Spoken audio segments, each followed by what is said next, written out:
E hoje nós vamos estudar um assunto muito caro, especialmente para mim, para os reformados, é a realidade da meditação nas Escrituras Sagradas. Isso é tão importante, irmão, que pode mudar, dar uma guinada na tua vida espiritual que você nem imagina. Meditar nas Sagradas Escrituras. Nós estamos estudando alguns aspectos que reformam o coração, essa série de estudos reformando o coração, vendo essa realidade mais prática da santidade. E meditação é uma realidade fundamental para a nossa santidade. Quando nós vamos estudar a teoria do conhecimento, os teóricos vão dividir essa teoria em três partes. Eles vão dizer que primeiro você se informa sobre algo, depois você conhece algo e depois você toma posse daquele conhecimento. E é interessante que a gente pudesse ver essa realidade. E informar é mais ou menos quando você está assistindo um jornal. Aí tem lá na Filipinas que aconteceu um tsunami, não sei o que natural, na ponta da língua. Desastre natural. E aconteceu um desastre natural, você está assistindo jornal, então isso é uma informação. Você sabe que lá na Filipinas aconteceu um desastre natural, aconteceu um tsunami. Agora, o que é o conhecimento desse fato? É quando você conhece a costa lá de Filipinas, você sabe como foi o desastre natural, você sabe o que ele provoca, você conhece então que o lucro, né, aquela cidade sobrevive então do turismo, e você sabe, então isso é o conhecimento. A informação só lhe diz a respeito das coisas, então você conhece, é quando você sabe aquilo e tudo mais, mas tem o tomar posse, né? E o tomar posse, os teólogos vão dizer, é quando você medita naquela informação. E quando você medita naquela informação, você toma, então, algumas conclusões sobre aquele fato. Então, imagine, você está lá, você tem a informação da Filipinas, você conhece a costa, você conhece o desastre natural, aí você agora toma posse daquilo, você medita naquilo e você chega à seguinte conclusão: rapaz, quantas pessoas estão desabrigadas, porque eu conheço ali aquela parte e pela e tudo mais. Então, é interessante que meditar nos dá essa realidade de posse. Nós tomamos posse. Ler é conhecer, meditar é tomar posse daquele conhecimento. Os puritanos, eles diziam o seguinte: só ler é flutuar em um barco, e meditar naquilo que leu é remar em direção ao destino. Então você está só lendo, você está no barco. Logicamente você não vai morrer afogado, o barco está lá. Mas o barco está indo para onde? Para onde o vento levar. Você está só lá, está no barco, está seguro, você não vai afundar, mas não tem muita direção para ir. Mas quando você medita naquilo que você tem lido, então é como você tem o remo agora, e você tem um destino, você tem uma rota, e você vai chegar em algum caminho. E eu quero meditar com vocês em algumas passagens das Escrituras, e quero ouvir também vocês falar lá em 2 Timóteo. Eu quero convidar os irmãos a abrirem a Bíblia de vocês. Em 2 Timóteo capítulo 3, veja.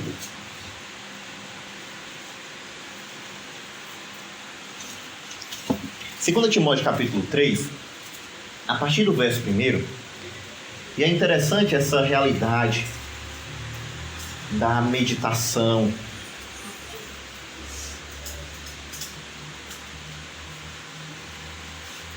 Eu quero convidar Gabriel, pode ler para a gente do verso 1 até o 5. 2 Timóteo capítulo 3, o Gabriel vai ler para a gente aí do verso 1 até o 5. Sabe, porém, isto: nos últimos dias sobrevirão tempos difíceis, pois os homens serão egoístas, avarentos, jactanciosos, arrogantes, blasfemadores, desobedientes aos pais, ingratos, irreverentes, desafeiçoados, implacáveis, caluniadores, sem domínio de si, cruéis, inimigos do bem, traidores, atrevidos, enfatuados, mas amigos dos prazeres dos caminhos de Deus, tendo forma de piedade, negando-lhe entretanto poder. Foge também deste. Veja, maravilha. O apóstolo Paulo recomenda então ao seu pupilo, não era tanto pupilo assim, a fugir de homens como esse.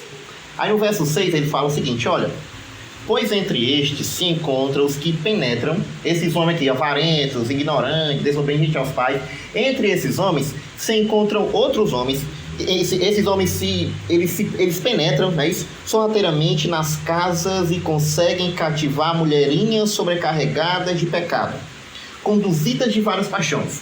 Fala, olha, tem uns homens aí, os ímpios, E ele destaca aqui, nos últimos dias, assim serão os homens, e eles vão procurar essas mulherzinhas, sobrecarregar de paixões e vão entrar na casa delas.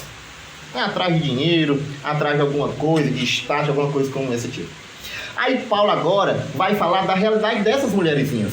E é interessante o que Paulo diz a respeito delas. Lá no verso 7, Paulo diz assim, que essas mulheres aprendem sempre e jamais podem chegar ao conhecimento da verdade. Veja que interessante, e a gente parar para pensar a respeito disso, como alguém pode aprender sempre e nunca chegar ao conhecimento de alguma coisa. Veja, como Paulo vai essas mulheres sempre estão estudando a respeito de alguma coisa. Elas sempre estão lá, elas sempre estão na vanguarda do conhecimento, elas sempre estão estudando, estão pesquisando, mas elas nunca chegam ao conhecimento da verdade de alguma coisa. O que Paulo está querendo dizer é que essas mulheres vivem aprendendo, mas nunca aprendem porque nunca meditam. Veja que a meditação é algo fundamental para o nosso aprendizado. Então você vai conhecer gente, se não conhece, que tem 80, 50, não sei quanto tempo na igreja, e não aprende de fato a vida cristã, a forma de piedade, porque vive nessa realidade. É só aprendendo, e não pondera, e não medita naquilo que de fato tem aprendido. Lá na primeira carta de Paulo a Timóteo, veja como é interessante, agora no capítulo 4, veja como isso está entranhado na realidade do conhecimento. Se nós não meditarmos naquilo que nós aprendemos, nós nunca vamos aprender de fato. Se nós não mastigarmos aquilo como a vaca rumina o capim, nós nunca conseguiremos, então, tirar benefício daquilo que temos aprendido. Então, o nosso conhecimento é como vários tijolos. Está lá, tijolo sem massa não serve de nada, está só lá no canto. Então, esse meditar é a massa que vai grudando os tijolos no outro. E assim você consegue fazer um muro, depois uma casa e um edifício, e assim vai. Lá em 1 Timóteo capítulo 4, verso 15, Paulo fala algo muito interessante. Paulo descreve a Timóteo como ele deve se comportar na igreja do Senhor, que é coluna e baluarte da verdade. Diz para ele eleger os presbíteros, diz para ele eleger os diáconos, diz como ele deve tratar as viúvas, as mulheres, os jovens, as moças, os moços. Fala várias coisas dessas. E no final da carta, Paulo fala lá no capítulo 4, verso 15, o seguinte: medita nestas coisas e nelas seja diligente, para que o teu progresso a todos seja manifesto. O que é que Paulo ordena que Timóteo faça? Primeira palavrinha que Paulo diz a Timóteo é o quê? Veja, Timóteo não era somente para pegar essa carta e lê-la. Vou ler, recebi uma carta, maravilha do apóstolo Paulo, li e acabou a conversa. Mas Paulo ordena que Timóteo, então, medite naquilo que ele tem aprendido. Rapaz, eu tenho que pegar, eu tenho que ver, eu tenho que meditar, eu tenho que entender o arranjo, o que Paulo está querendo me dizer com aquilo, porque Paulo usou essa palavra e não usou aquela, e entender então todo o arranjo escriturístico da carta do Senhor Jesus Cristo. Isso é muito interessante, meus irmãos, e isso vai indicar o modo que nós lemos as nossas Bíblias, né? Eu gosto de brincar, a gente muitas vezes lê a Bíblia como se fosse William Bonner, né? Citando o jornal, bem amigos e tal, Galvão Bueno.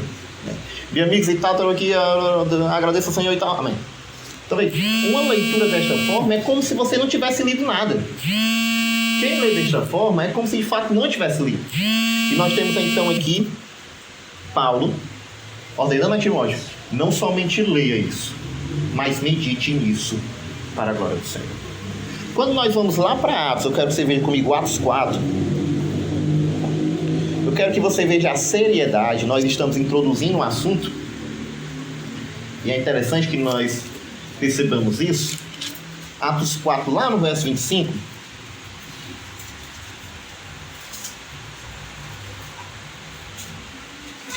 Quando nós percebemos a seriedade do assunto que é meditar nas Sagradas Escrituras, talvez nós vamos dar mais atenção a ela.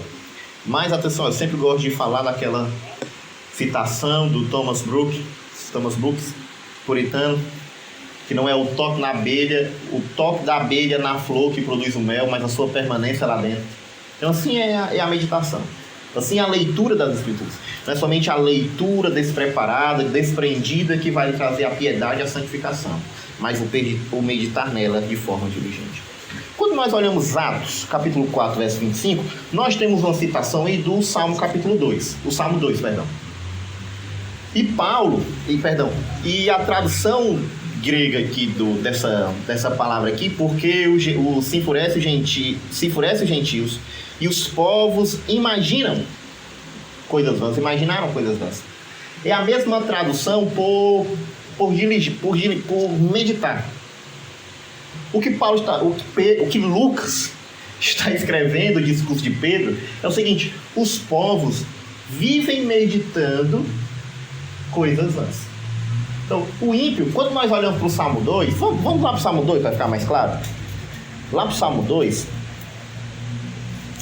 e a gente vai falar muito nos Salmos, vai ver muitos Salmos aqui, porque é interessante. Lá no Salmo 2, a gente entender essa realidade aqui, dessa realidade de meditação. A gente fala, rapaz, vamos estudar sobre meditação. Vixe, lá e vai. O pastor vai ensinar yoga na igreja. Rapaz, então, é interessante que o mundo fala de meditação como um esvaziar, não é isso? Eu vou meditar, eu vou me esvaziar. A realidade bíblica de meditação é se encher, né? Se encher da palavra e conhecer de fato a palavra. Olha, lá no Salmo 2, verso 2, diz assim, verso 1, Salmo 2, verso 1, diz assim: por que se enfurecem os gentios e os povos fazem o quê? Imagina coisas. Lá no Novo Testamento, o Lucas traduziu essa palavra aqui como meditam. Lucas está dizendo, olha, os ímpios passam o dia meditando coisas vãs.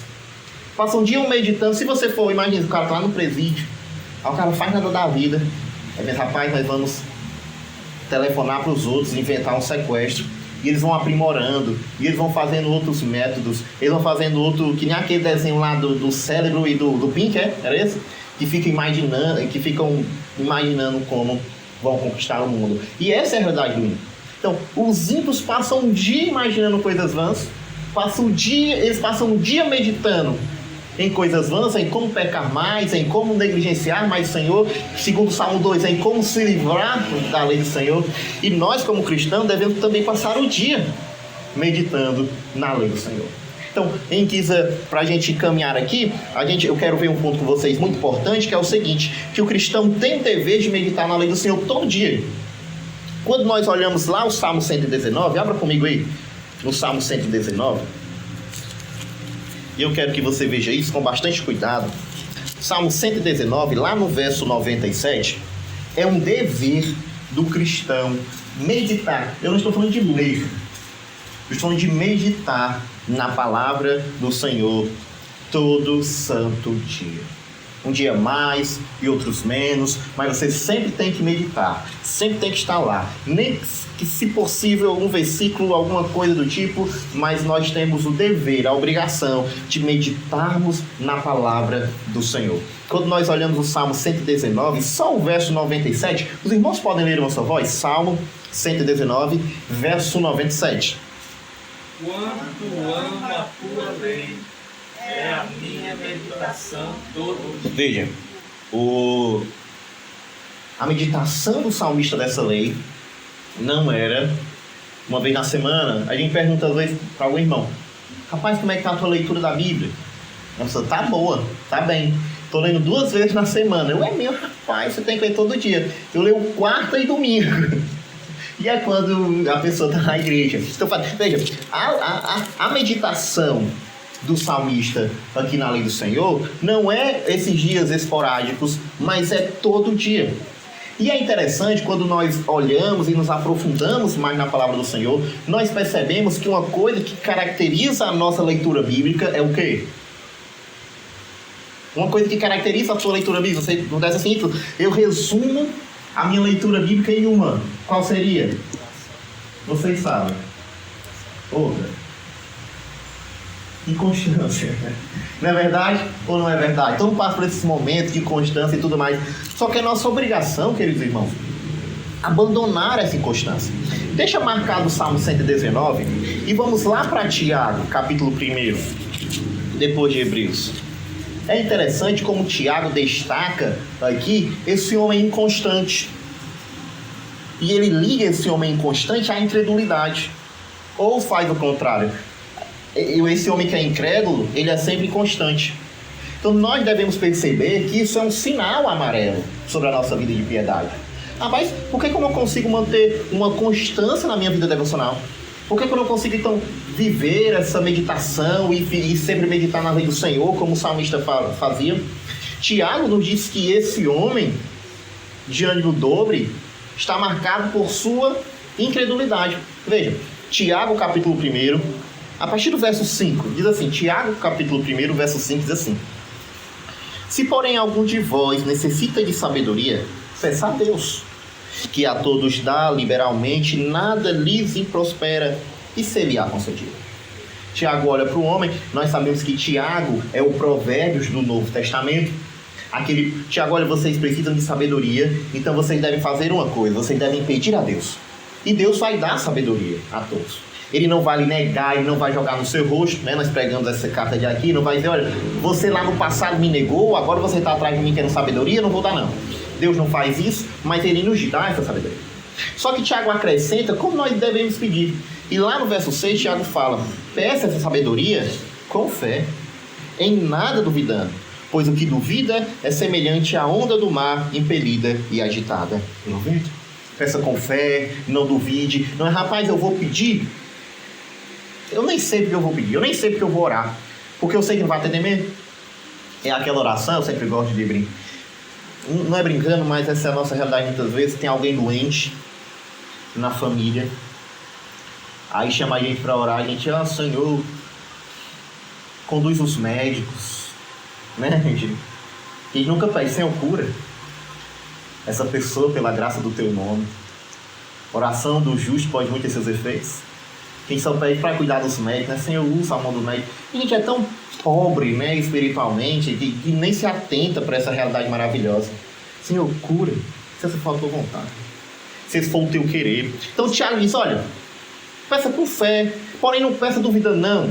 Aí ele diz, porque esse homem, aí ele fala no verso 7, não suponha esse homem que pede, Senhor, eu vou pedir sabedoria, mas eu sei que o Senhor não vai dar. Não suponha esse homem que alcançará do Senhor coisa alguma. O ponto e vírgula continua. Homem de ânimo dobre. Qual é a palavrinha que vem aí? Inconstante em todos os seus caminhos. Veja, esse homem de ânimo dobre, que é sempre constante em todos os seus caminhos, não alcança nada. E isso está ligado também com a nossa leitura bíblica. Talvez você não medita nas escrituras, ou talvez você seja esse homem, essa mulher de ânimo dobro. Senhor, nunca pede com fé, não se chega a Ele com piedade, com devoção, e sempre está se afastando dos caminhos, nunca consegue manter essa vida piedosa de leitura das Sagradas Escrituras. Quando nós voltamos lá para o Salmo 119, volte aí comigo, e é interessante como o salmista descreve essa realidade tão bela da meditação, que nós devemos fazer, que não devemos deixar que o nosso ânimo nos afaste disso. Devemos sempre estar lá, pedindo com fé, Senhor, me ajuda na leitura, que eu possa meditar, Senhor, na Tua Palavra, não me deixa afastar da Tua Santa Palavra. Aí lá no verso 97, nós vimos o verso 97, agora o verso 98, diz assim, os Teus mandamentos me fazem o quê? Que os meus inimigos, porque aqueles eu os tenho sempre comigo. Veja, o meditar na palavra do Senhor todo dia nos torna mais do que, segundo o verso 98? Veja, nos falta sabedoria em algumas decisões em nossa vida? Logicamente que falta. E o Ítalo, o que é que eu faça então agora? Você deve meditar nas Escrituras Sagradas. Se lhe falta sabedoria, o que lhe falta então é meditar nas Escrituras Sagradas. E ele diz que ele é mais sábio do que todos os seus inimigos, porque ele medita nas Escrituras. Aí veja o verso 99. Compreendo mais do que todos os meus mestres, porque medito nos teus testemunhos. Veja, ele é mais sábio e ele também tem agora compreensão. Mais compreensão até do que os mestres que lhe ensinam. É que a gente tem uma séria dificuldade, pensa que a sabedoria vem por osmose ou pela idade. A sabedoria vem pela meditação nas Sagradas Escrituras. O que o salmista está dizendo é que ele medita na palavra do Senhor e essa lei está sempre no seu coração, dia por dia, e ele compreende, ele tem uma noção da realidade maior do que aqueles que lhe ensinam. Vejam, quando nós sabemos, em João 14, verso 6, vai dizer que Cristo é o caminho, a verdade e a vida. Então aquele indivíduo tem compreensão da verdade, ele conhece a verdade e nada lhe pega, podemos assim dizer. Lá em 1 João capítulo 4, diz que nós devemos provar os Espíritos, não é verdade? Para ver se ele provém de Deus. Então imagine que você está numa situação e você escuta o seu irmão, uma pregação de alguém, e você começa, rapaz, essa pessoa é herege. Mas até que ela fala uma coisinha assim, acolá, e eu estou até gostando disso e tudo mais. Então veja, isso é falta da nossa meditação nas Escrituras. Porque quando nós meditamos nas Escrituras, nós temos compreensão dos fatos e dos acontecimentos. Então, se você escuta uma heresia, pode ser de quem for. Você, rapaz, isso aí está errado. Eu sei que isso está errado. Por quê? Porque eu medito nas Escrituras e isso não está nas Escrituras. Porque eu medito na lei do Senhor e isso não está na lei do Senhor. Então, chega lá a pessoa, só um exemplo para a gente aqui se animar, se acordar. Imagine você está lá no trabalho, e chegou, nós vamos fazer aqui uma becolé, imagine que seu pai está muito mal no hospital e está respirando agora por aparelhos e ele já teve a morte, não morte cefálica, que ele já morreu, morte cerebral, e ele só está pelos aparelhos aí. Nós queremos que você assine aqui o termo para que nós possamos fazer então a eutanásia, porque todo mundo tem direito a uma morte digna. E seu pai também tem o direito da morte digna, né? E eles falam assim como se fosse a melhor decisão possível, e você muitas vezes sem experiência, sem tato, você até confirma isso tudo. Mas que você é alguém que medita na lei do Senhor dia e noite, se você é alguém como esse salmista que medita na lei do Senhor e tem compreensão, você vai ver, rapaz, lá nos 10 mandamentos, eu sei que Deus ordena, diz que a gente não deve matar ninguém, mas ainda assim a morte lá, ele abre precedentes para que eu possa, eu posso matar pessoas em 2 ocasiões. Quais são elas? Legítima defesa, não é isso? Em legítima defesa, Deus permite que nós usemos então da violência para nos livrarmos. E essa legítima defesa é tão legítima defesa mesmo que Moisés diz que quando o sol se pôr, quando o sol raiar, você já deve só deixar a pessoa fugir. Então quer dizer que você já perseguiu muito, então não é mais legítima defesa. Você deixa a pessoa então escapar. E outra ocasião é na Guerra Santa. Você está em guerra, você não vai, então você olha, o meu pai não fez nada com ninguém, ele está doente, então eu não posso matar ele por legítima defesa. E meu pai também nem foi para uma guerra, nem vai para uma guerra, então eu também não posso matar ele por legítima defesa.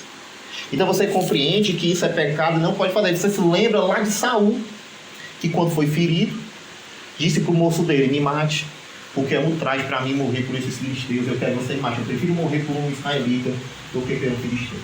O cara mata ele, coloca a lança lá no chão, empurra ele, ele morre. Esse cara bom vai lá para Davi e diz, eu matei Saul. E ele, rapaz, como é que você faz isso? Ele mandou, eu matei. E Davi agora manda matar ele. Davi faz o certo, porque agora ele é culpado de sangue, esse rapaz.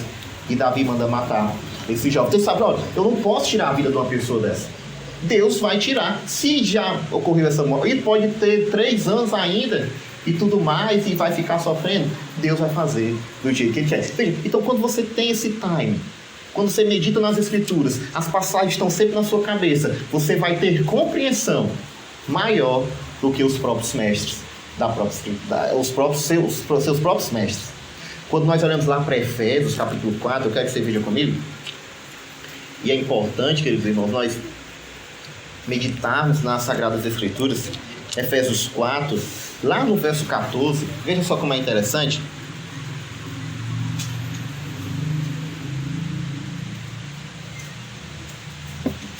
Então, essa meditação nos dá compreensão. É interessante, os testemunhos de Jeová, os mormons, eles têm essa técnica, né? Ele chega lá, chama você, se você der cabimento, eles vão lá outras vezes e vão indo até lhe fisgar. Você vê, rapaz, como é que fulano, 80 anos na igreja, 30 anos na igreja, caiu nessa conversa de testemunho de Jeová, que Cristo não é Deus. Como é que pode? Fulano estava lá em todos os cultos, em oração, em domingo. Fulano não perdia o culto. Como é que fulano deixa ser enganado por testemunho de Jeová, por mormons ou coisas como essa? Veja o que Paulo nos fala lá em Efésios, capítulo 4, verso 14. Diz assim: para que não mais sejamos como meninos, agitados de um lado para o outro, e levados ao redor por todo o vento de doutrina, pela artimanha dos homens, pela astúcia com que induzem ao erro. Se nós não meditarmos na palavra do Senhor, nós vamos ser como esse homem aqui, que é levado por todo o vento de doutrina. Deu uma doutrina, ele vai, deu outra, ele vai vivendo desta forma, porque nunca sentou, apurou e meditou naquilo que as Escrituras falam a respeito de Cristo. O que é que a Escritura de fato fala? Só lê e pronto, e lê dessa forma desapaixonada. Volte lá para o Salmo 119, verso... Ele fala de sabedoria, ele fala de compreensão e agora ele fala de prudência. Ele vai falar de prudência até o final, o verso 104. Nós não vamos ler tudo, vamos ler só o 100. Diz assim: os irmãos podem ler uma só voz, o verso 100. Sou mais prudente que os idosos, porque guardo os teus preceitos. Veja, essa pessoa, esse mestre, esse salmista, por só meditar nas Sagradas Escrituras, ele é mais sábio, ele tem mais compreensão da realidade que ele cerca, e ele tem mais prudência até do que os idosos. Veja, se alguém tem prudência, os idosos: meu filho, eu já vivi muito, eu sei de muita coisa, eu sei que isso não vai dar certo, isso não vai dar certo. E o salmista está dizendo: se você meditar na palavra do Senhor, isso vai lhe dar mais prudência do que muitos anos de vida. Veja que interessante, meus irmãos, e como isso é tão belo, nós olharmos essa realidade. Lá no Evangelho, em Mateus, acho que é capítulo 10, quando Jesus Cristo fala das admoestações dos discípulos, Cristo fala para eles: olha, vocês devem ser prudentes como uma serpente, não é isso? Veja, a prudência é uma característica dos discípulos. Você deve ser prudente, Jesus Cristo, como as cobras são prudentes. Então, veja, mas você vai adquirir prudência como? Nós estamos falando. Como é que você vai adquirir prudência? Meditando. Agora que você não medita, o que é que você vai ser? Imprudente. Mas para ser um discípulo, você deve ser prudente. Então você se torna um imprudente porque não lê e nem pode ser um discípulo de Cristo. Veja como isso é sério e nós negligenciamos. Eu acredito que é uma das doutrinas mais negligenciadas pelo povo de Deus, essa meditação nas Sagradas Escrituras. Você pode até ler, mas é daquele jeito. Nunca pegou um versículo: rapaz, o que é que isso quer dizer? O que é que isso diz para aquele povo e quer dizer para mim hoje? Em que contexto, em que situação foi dito isso para esse povo? E o que é que isso diz para mim? Então veja como isso é sério. Ítalo, eu nunca meditei. Eu tenho certeza que alguns de vocês aqui nunca meditaram na palavra do Senhor de forma consistente. Nunca se sentaram em um birô, em uma mesa, com um caderno, com a Bíblia, e rapaz, eu estou entendendo isso desse texto, e guardou e colocou. Isso faz de você alguém prudente. E para ser discípulo do Senhor, tem que ser prudente. Então você tem que fazer o que a partir de hoje? Meditar. Se não meditar, vai ser comido de bicho. Pois não, minha irmã? Às vezes que Cristo traz o Antigo Testamento, ou Paulo, ele sempre traz a aplicação de algum escrito, né, do Antigo Testamento. Exatamente. Muitas das vezes a gente lê, a gente não consegue tirar nenhuma lição para a nossa vida, de aplicabilidade, de transformação. Quando a gente escuta alguém trazendo, nossa, que legal, nunca tinha pensado sobre isso, porque a gente não medita. Porque nunca meditou. Exatamente. Eu fico imaginando só dessa briga, né, daquelas mulheres em Filipenses 4. Quantas pessoas já leram esse texto? É que a gente medita, né, esse rapaz, Paulo, Como eu disse, a palavra mais perto para Paulo, o adjetivo, rapaz, não existe. É algo. Paulo, ele constrói um corpo de doutrina falando da humanidade de Cristo, cristologia, né? Foi uma área da teologia, para aplicar numa briga de duas irmãs na igreja e resolver isso da melhor maneira possível. Quando nós meditamos nisso, meu Deus, e ele fala: se Cristo se humilhou, nós também devemos nos humilhar. Se nós meditarmos nisso, não somente nesse texto, mas em todas as cartas do Novo Testamento, de como a nossa vida vai mudando, quando nós vamos meditando e a nossa vida de fato muda e deve mudar. Lá em Josué capítulo 1, abra aí comigo, queridos irmãos. Os irmãos estão compreendendo, queridos? Josué capítulo 1, verso 8. Esse também é um texto muito, muito interessante. Josué, depois de Deuteronômio. Gênesis, Êxodo, Levítico, Número, Deuteronômio, Josué. Josué capítulo 1, no verso 8. Esse texto é bastante usado, as pessoas gostam desse texto, de colocar: olha, eu vou ser forte, eu vou ser corajoso e as coisas vão mudar. Mas veja o que Deus fala de fato para Josué. E veja como isso é importante para a nossa vida. Não cesse de falar deste livro da lei. Antes, faz o que com ele? Dia e noite. Veja, a ordem de Deus para Josué era meditar no livro dia e noite. Você vai ter que meditar nesse livro dia e noite. E ele diz: para que tenhas cuidado de fazer segundo tudo quanto nele está escrito. Isso é muito interessante. Quando nós lemos esse texto, nós imaginamos o seguinte: Josué tem que ler porque ele tem que obedecer o que está escrito. Mas o texto não está dizendo isso. O texto não está dizendo você vai ler para obedecer. O texto está dizendo o quê? Se você ler, você vai obedecer. Não é assim: você vai ler e presta atenção para obedecer o que você está lendo. O que Deus está dizendo para Josué é o seguinte: se você se você meditar nisso, você vai obedecer. Porque é a graça na meditação. E aqui nós lembramos também lá de Filipenses 1, verso 6, dou graças a meu Deus, porque Ele começou a boa obra em vós. E aquele que começou a boa obra em vós é poderoso para terminar até o dia de Jesus Cristo. Não é isso que Paulo fala? O que nós temos aqui, queridos irmãos, é uma doutrina importantíssima e fundamental para a vida piedosa. O que Deus está dizendo: Josué, se você meditar, eu vou dar graça para você obedecer. E tu não consiga obedecer. Segundo Josué, então é porque você não está meditando. Veja como isso é interessante, irmão. Veja como essa meditação, essa realidade muda toda a nossa vida. Toda a nossa vida. Lá em Judas 24, na doxologia final, Judas vai dizer: aquele que é poderoso de nos guardar de todo tropeço. Não é isso? Jesus Cristo é poderoso para nos guardar de todo tropeço. E aqui tudo encaixa. Josué, se você meditar nisso, você vai obedecer.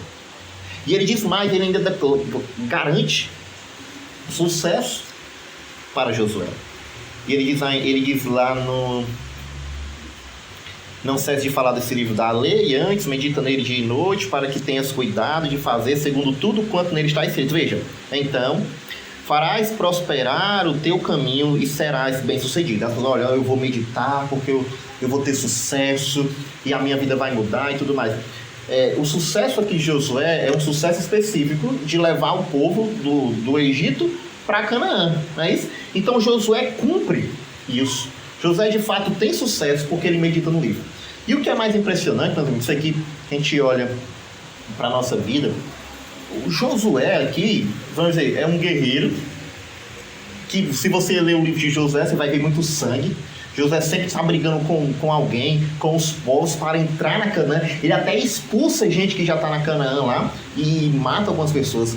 Então imagine se fosse você diz assim para Josué: Josué, você vai ter que entender sobre arte militar, sobre guerra. Você vai dar aquele livro lá para Josué, Arte da Guerra, e você vai ter que aprender sobre guerra, porque você vai lutar com pessoas. E Deus fala para Josué: você deve meditar no meu livro. Se você meditar no meu livro, você vai ter sucesso. E o sucesso de Josué é tirar a gente da terra. Acha que interessante.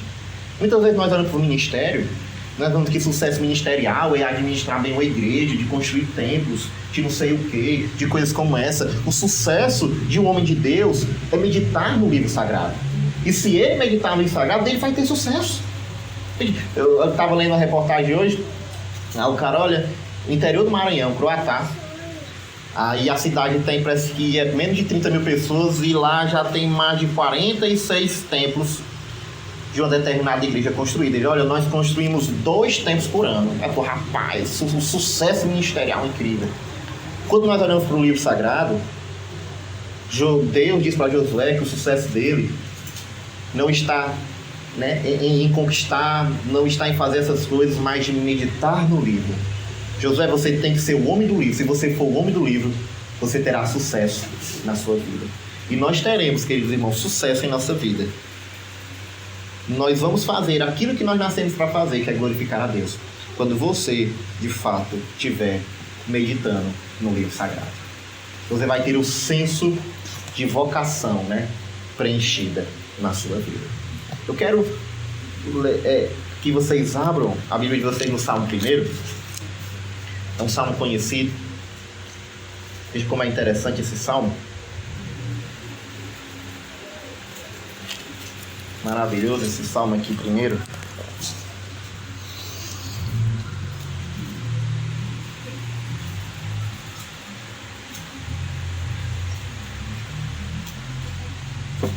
Salmo 1.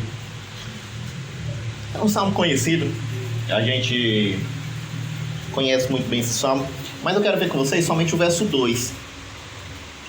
Que diz assim: antes, o seu prazer está na lei do Senhor, e na sua lei medita de dia e de noite. Então, nós temos o dever de meditar na lei do Senhor. Mas é interessante que ele coloca um adjetivo aí a ele, quando tem com a lei, que é prazer.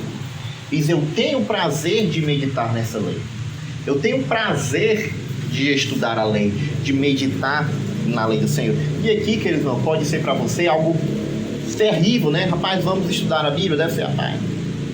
Tudo é mais prazeroso, muitas das vezes, do que meditar nas Escrituras, porque o nosso coração é carnal, é caído, né? Então, uma dica que eu posso lhe dar: procure assuntos que lhe interessem.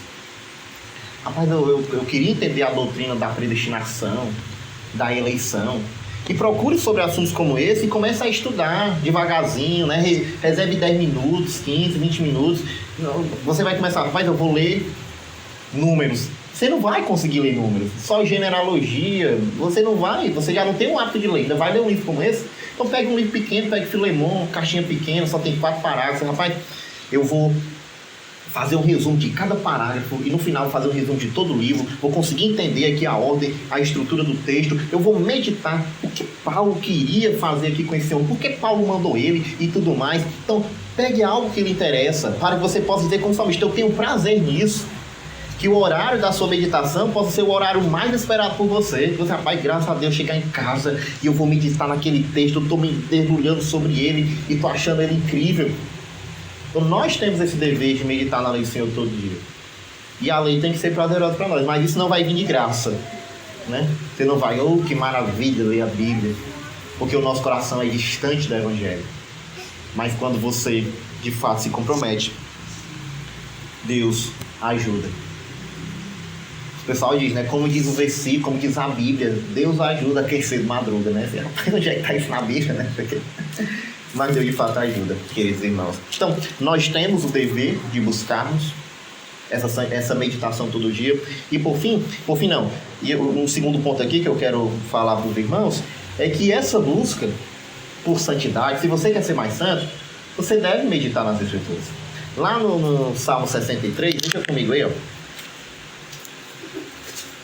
Salmo 63.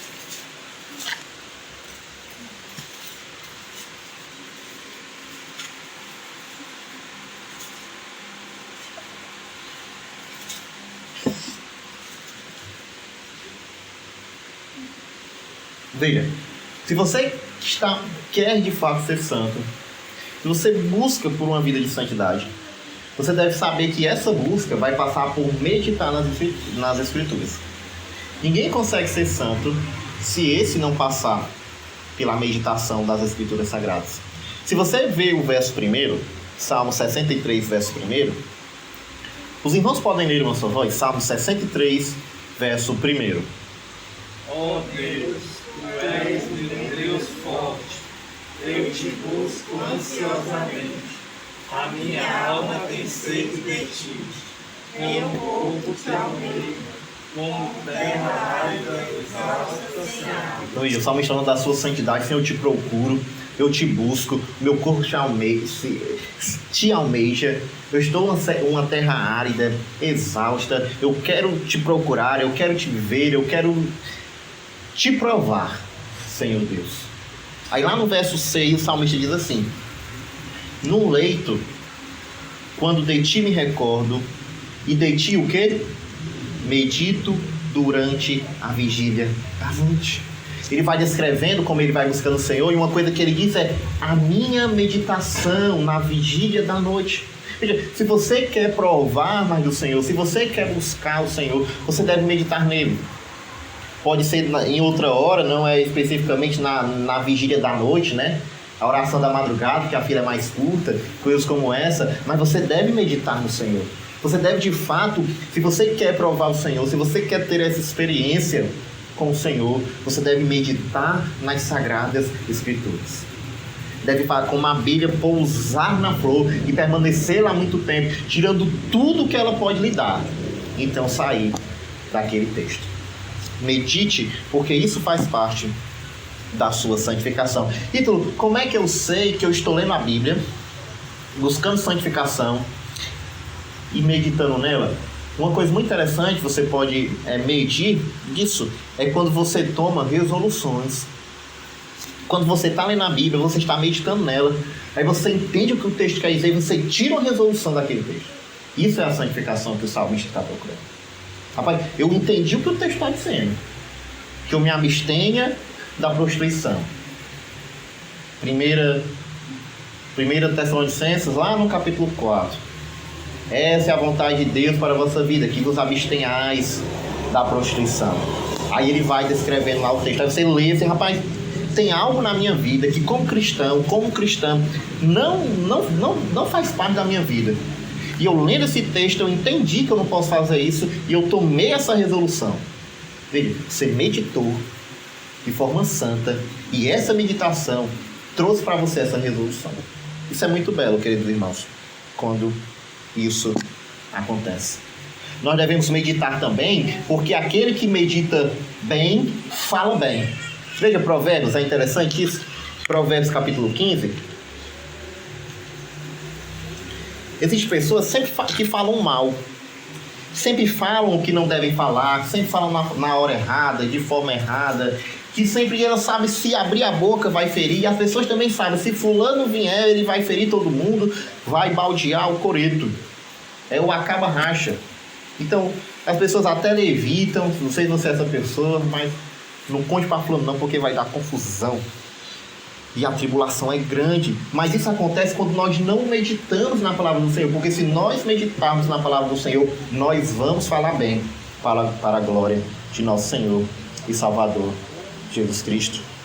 Lá em Provérbios capítulo 15, verso 28, veja só, Provérbios capítulo 15, verso 28, diz assim: o coração do justo medita o que há de responder, mas a boca dos perversos transborda maldades.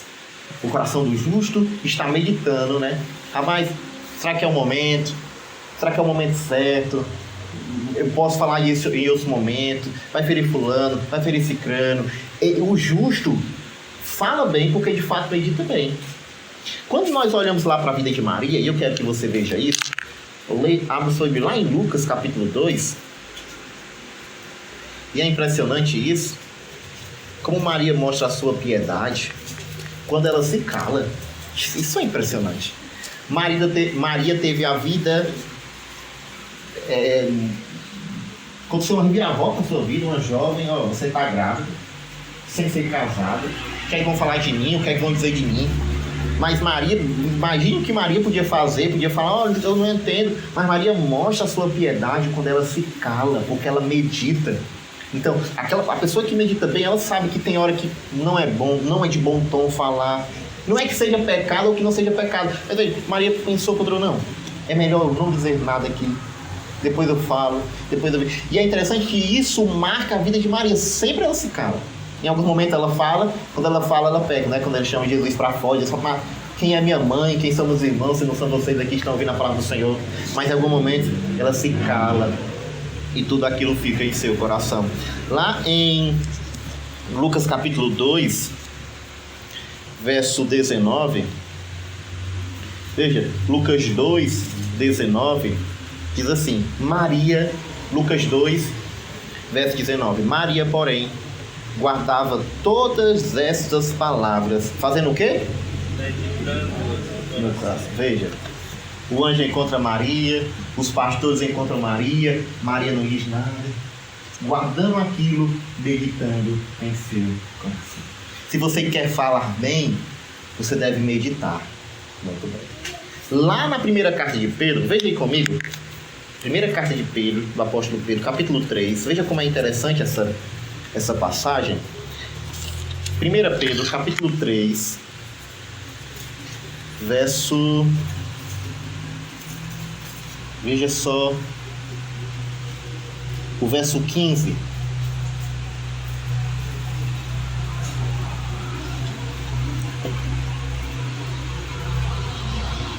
Veja, 1 Pedro 3,15 diz assim,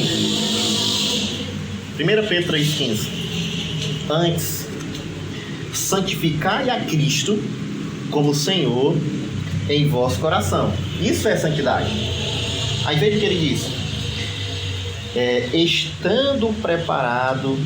estando sempre preparado para responder a todo aquele que vos pedir a razão da esperança que há em vós, fazendo toda a vida com mansidão e temor, com boa consciência, de modo que naquilo em que falam contra vós outros fiquem envergonhados e que difamam o vosso bom procedimento em Cristo.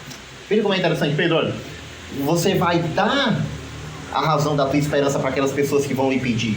Mas você, antes de dar a razão da esperança para aqueles que pedem a você tem que santificar Cristo no teu coração. Veja, como primeiro vem a meditação nas Escrituras. Se nós meditamos bem na Escritura, nós vamos responder bem àqueles que nos perseguem. E Pedro fala aqui, com toda calma, com toda diligência, para a glória do Senhor. Por fim, queridos irmãos, mas não menos importante, Deus responde às nossas meditações. Lá em Gênesis 24, eu gosto muito desse texto. É um texto que descreve toda a vida do crente, esperar e confiar. Gênesis capítulo 24, lá no verso 63, lá no finalzinho. Gênesis 24, verso 63, a mãe de Isaac morre. Isaac é filho único, solteiro.